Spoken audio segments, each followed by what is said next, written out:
There's no shortage of news, no shortage of hype in the AI space. But so far, we've really just been talking about AI and agents, and that's given us enough to talk about. But it gets really interesting when we start layering cybersecurity, quantum computing, and the really next level of innovations and emerging technologies on top of that. So today's guest will share more about that. I'm super excited to have him on. So let's jump right in.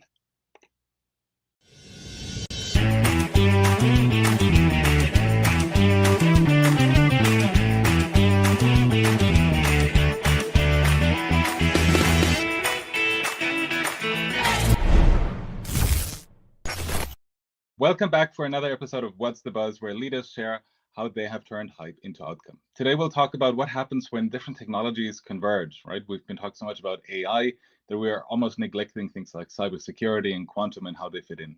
So I'm super excited to welcome Joseph Ng on the show to talk more about that. Hey, Joseph, thank you so much for joining.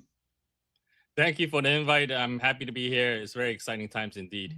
Oh, yeah, for sure. Joseph, I was wondering if you can introduce yourself real quick to the audience for those who might not know you yet. Hello. My name is Joseph Ng, and I am the Chief Strategy Officer for GeneGenius. And I recently published a book named The Hybrid Mind, The Human AI Convergence. That's exciting, yeah. So I know you're right at the center of where all of these things come together. We've obviously been connected over LinkedIn for a while. We got to meet at the AI Summit at the end of last year. And that we should definitely spend some more time talking about what happens when all of these things converge. Now, obviously, there is so much focus on the AI race, and I'm wondering, what are you seeing? What's your take? Is this really where companies should focus all of their efforts these days? That's a great question. When people talk about AI race, they usually frame it as a race for bigger models, more GPUs, faster inference, or lower costs. That matters, but I do not think that should be where all the resources should be concentrating. These things will continue to evolve. The more important question is whether an organization actually knows how to operationalize intelligence inside the business. AI is moving from being a tool that analyzes information to becoming a system that participates in those decisions. As that happens, the real challenge is no longer access to AI. The challenge becomes architecture. How do you govern the system?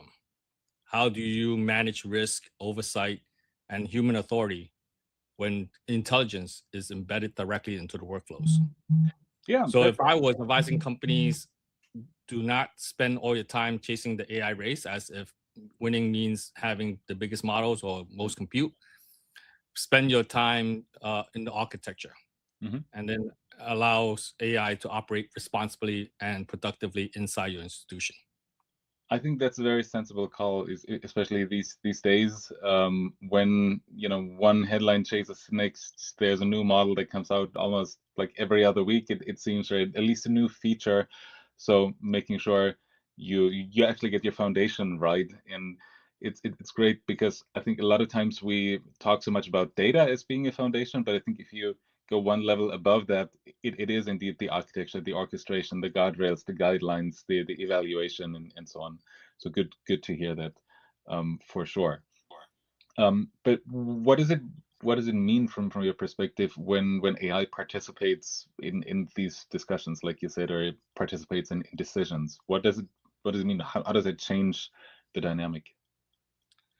Historically, AI sat outside the decision process. It generates insights, dashboards, predictions. The human was still clearly in control of the final decision. What's changing now is that the AI systems are actually starting to act inside their workflow. They are approving transactions, generating responses, even triggering downstream actions across systems. At that point, AI is no longer just supporting decisions. It is part of the decision-making process itself. You can no longer rely on traditional assumptions around accountability. You need to be able to answer very basic but critical questions. Why did the system make that decision? What data did it use? What rules did it apply? And most importantly, if something goes wrong, who is responsible? I address this problem in my book, The Hybrid Mind. The idea is that when humans and AI systems are operating together, they need a structured way to manage that interaction. Mhm. That is where concepts like OODA loop, observe, orient, decide, act, and most importantly, feedback is very key. Yeah. Yep. I think especially this part about observing and feedback. That sounds like a huge opportunity. I was just talking to a former colleague of mine, and we were working on machine learning projects like almost 10 years ago. And one of the big challenges was whenever we had a substantial amount of new data, say 6 months after a model training, we would have to go back and retrain the model on that new larger set of data. And you would have to test, and you would have to see, does it still decide and act in ways that you had already previously approved, or do you need to make changes again? So to me, this feedback loop, this almost constant learning, that's a real big benefit. Also looking at things like agents that can pick up information on the go or for the next go around, basically. So a lot of promise in my mind, a lot of opportunity to cut down on this batch type learning when it's more interactive and more on the go. Yeah. I see a lot of companies deploying these AI tools, whether it's, hey, we've given everybody Copilot and we're done. That's our AI strategy, or we have this little feature, I don't know, in our travel and expense app, and you can scan your receipts, and now we're all AI enabled. But I feel a lot of times this type of mindset falls short of expectations of delivering something bigger, more meaningful, that captures a lot more value than just giving somebody a tool and expect them to work on that. What are you seeing? How do you feel organizations can evolve? What are some of the recommendations that you have there? Definitely. This is a very key question. What most companies are missing at this point is that they're still treating AI as a tool deployment problem, when it's really a decision systems redesign problem. Right now, a lot of organizations are adding AI in very narrow ways. They introduce a chatbot, a co-pilot, like you're saying, an automation feature, and they call it their AI strategy. In reality, what they have done is a layer of intelligence on a legacy operating model without changing the architecture underneath. Yeah. That works for small productivity gains, but it does not hold once AI starts influencing judgment, routing actions, or participating in decisions that have business and regulatory and human consequences. The gap is that most companies have not mapped these decisions are actually made independent of humans at this point. So, which is the logic behind cognitive AI native architecture, or CANA. CANA is not about adding AI to the stack. It is about restructuring the stack so intelligence, oversight, and human authority are built into how the system operates from the start. So, question there. I know you've previously worked in financial services for a large and well-known financial services company. I'm assuming there's already a muscle built over the years, from predictive analytics to machine learning to generative AI to agentic AI. And I see this across many different industries, that the larger the organization, the longer they've been at this problem and have been working with this kind of technology, the more it becomes second nature. And the next evolution of technology changes a few things, but not fundamentally what the organization knows. But I also see smaller organizations struggling with this, right? When you talk about architecture, it's not that easy for a mid-sized bank, for example, or mid-sized insurance broker to do that heavy lifting of thinking about what does our architecture look like. What do you recommend there? What can companies and leaders do that's practical when they don't have large centers of excellence or dozens or hundreds of people working on this, but 2 or 3? So what I would do or recommend for these organizations that are small in scale is to first do a audit, right, of their current systems and their systems in general, and then see where those breaking points would be, Mm-hmm. and then how we can integrate AI into the mix, right? Yeah. It's not a full redesign; it's more modular in essence. Mm-hmm. So that also means reducing your risk a little and being able to show something more quickly and make progress and continue making progress as you go. Exactly. And this is what I call phased approach. Mm-hmm. Whenever we're doing large projects, we break it down into certain phases. Yeah. And especially creating some objectives and within there Mm-hmm. to accomplish our goals, right? So yeah, I think this is the best approach to a small organization. Mm-hmm. Thank you. Thanks for sharing. That's great. Um, maybe you're seeing this next thing too, right? A lot of times I feel I see this kind of low quality output or work slop in my inbox. Hey, can you take a look at this? I created a first draft. What do you think? And you start reading and you're like, yeah, I don't know. It's not bad, but it's also not good. It's not very authentic. It misses details. It misses depth. It misses teeth. That's one of the big challenges I see and that I hear from former colleagues as well in corporate who say, hey, I get all of this stuff and it reads like somebody just pulled this out of Copilot or ChatGPT.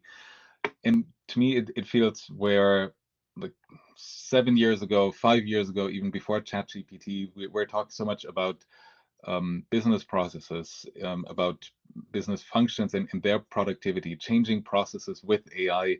Now we're in some ways a step back, talking about personal productivity, like you said. But what are some of the other mistakes, maybe, or other challenges that you see that companies are running into when they just roll out an AI tool, a Gen AI tool, maybe now Agentic AI tool? What else are they missing? One of probably the biggest mistake that organizations are making right now is they're scaling capability much faster than they are scaling control. Mm-hmm. There's a lot of pressure to adopt AI quickly, deploy models, launch features, automate workflows, and everything on the surface looks like is progress. Systems become more capable and organizations feel like they're moving forward. But underneath that, many of the systems are being deployed without a clear understanding of how they behave, Mm-hmm. how they are exposed, and how they can be influenced. So what you end up with is a huge gap that increases risk, and that risk compounds very quickly. I think that's an important point, right? A lot of times we think about this being additive, but it's actually more exponential. Think about agents or multiple agents in a system. It's not risk plus risk, but plus risk, but times, right? When each part in the chain becomes a failure point or becomes a breaking point. Exactly. Yeah. So there's specifically, right, it's not just again about rolling out tools, it's about understanding what does that risk mean. And it's funny you say we're rolling out capability faster than governance. I'm thinking in political terms. If I look at the US, if I look at Europe, if I look at Asia, um, on a larger scale, where we're seeing how this can play out, right? Being more liberal with innovation in trying to be first to market or in that AI race on a global scale, competing. Others in the EU taking a much more deliberate approach and starting with regulation first. Say, how can we protect our citizens? How can we protect the data? How can we uphold our values? And I'm seeing this, to your point, on a smaller scale in businesses too. But certainly when AI labs push out innovation weekly, some even daily, it seems, and you're still thinking in quarterly roadmaps or in half-year planning cycles, I'm sure your executives are asking, so what are you doing? How come we're not shipping as fast? So it's definitely a challenge for sure. But along with that, right, there are risks beyond the high level. What if something fails? If you introduce AI, if you introduce agentic AI, what are some of those that you typically see, and what do you advise companies and leaders on addressing them? Risks in AI is very interesting because there's a new technology that's coming around the corner, right? Quantum changes the conversation because it is no longer an incremental improvement in computing. It fundamentally expands what computationally is possible. With classical systems, there's entire categories of problems that are simply out of reach right now because of how long it would take. Quantum computing changes that. It opens the door to solving highly complex optimization problems, simulate molecular interactions at a level of precision we have never ever seen before, and advancing probabilistic modeling in ways that could reshape industries like healthcare, science, and finance. The biggest concern for me is the cryptography. Today, most of our digital infrastructure relies on encryption methods that are secure, but because they are computationally difficult to break, and it takes many years in order for it to be possible. Quantum computing changes that assumption, and the issue is not just future risk; it's actually now. There's a concept called harvest now, decrypt later, where sensitive data is being collected today with the expectation that it could be decrypted once computing powers like quantum matures. The real question is whether we are building the governance, security, and infrastructure to handle what technology becomes possible when it does arrive. So I'm part of a global network of chief architects, and recently this topic has been moving more to the forefront as well, to say, hey, what are we actually doing to address this, and what can we do proactively? Because we see the writing on the wall. As soon as quantum is out there and it's commercially viable and usable, there is a high risk that our current cryptography methods, are out the window. They're useless or ineffective. And I think that's one of the key risks I'm not seeing enough people talk about yet, because we're so focused on, hey, AI productivity, and summarizing meeting minutes and all that good stuff. But when this quantum leap is really next, what are some of the, again, things organizations can do right now? How can you harden your security, and what can you actually do to prevent some of that harm that is likely going to come in the future? And you're totally right, Andreas.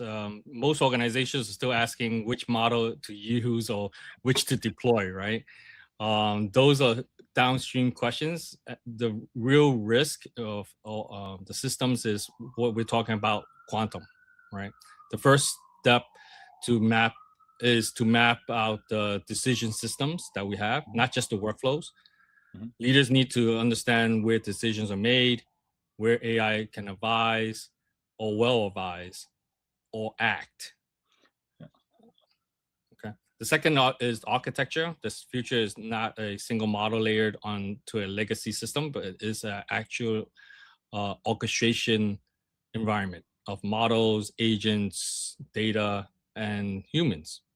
If the architecture is not designed for that, governance will always lag behind capability. And finally, third is the governance layer, right? It has to be embedded into the execution.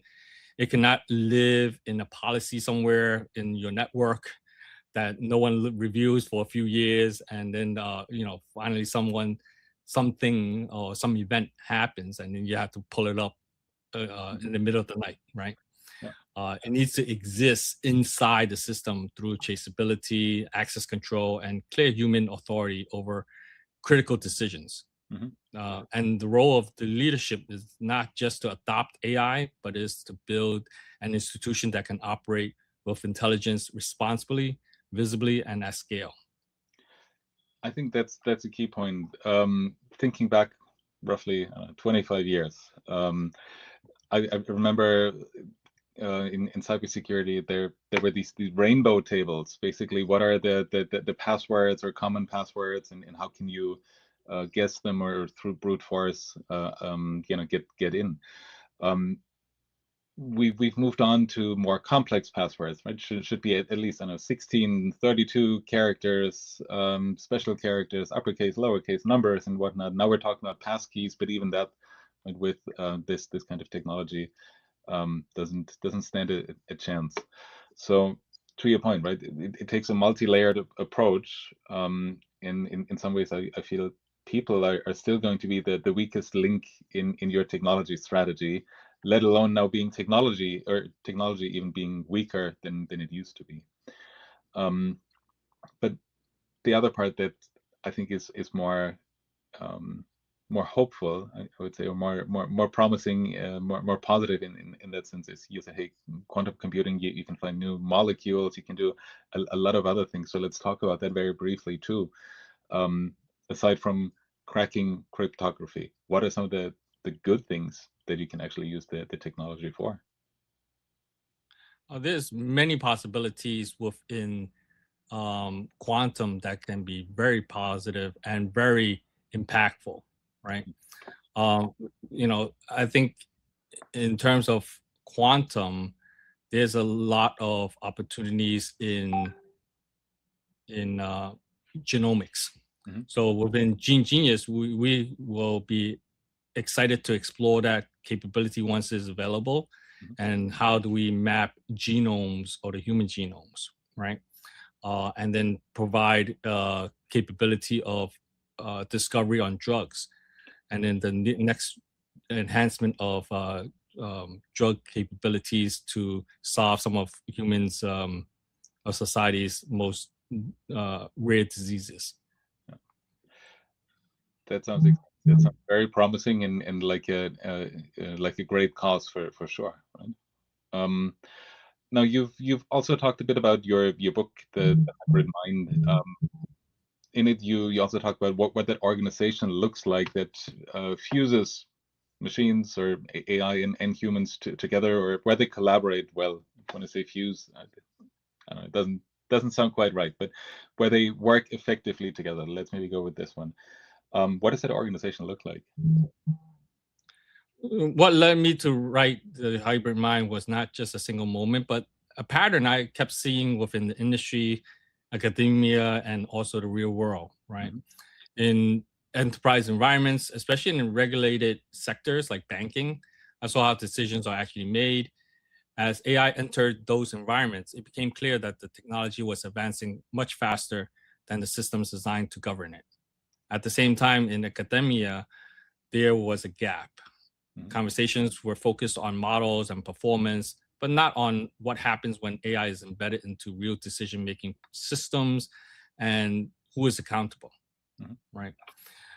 Through the work in AI governance and platforms like GeneGenius that we just talked about, I saw the shift firsthand, where the challenge is no longer just building something that works. It is building something that can be trusted, audited, and aligned with human responsibility.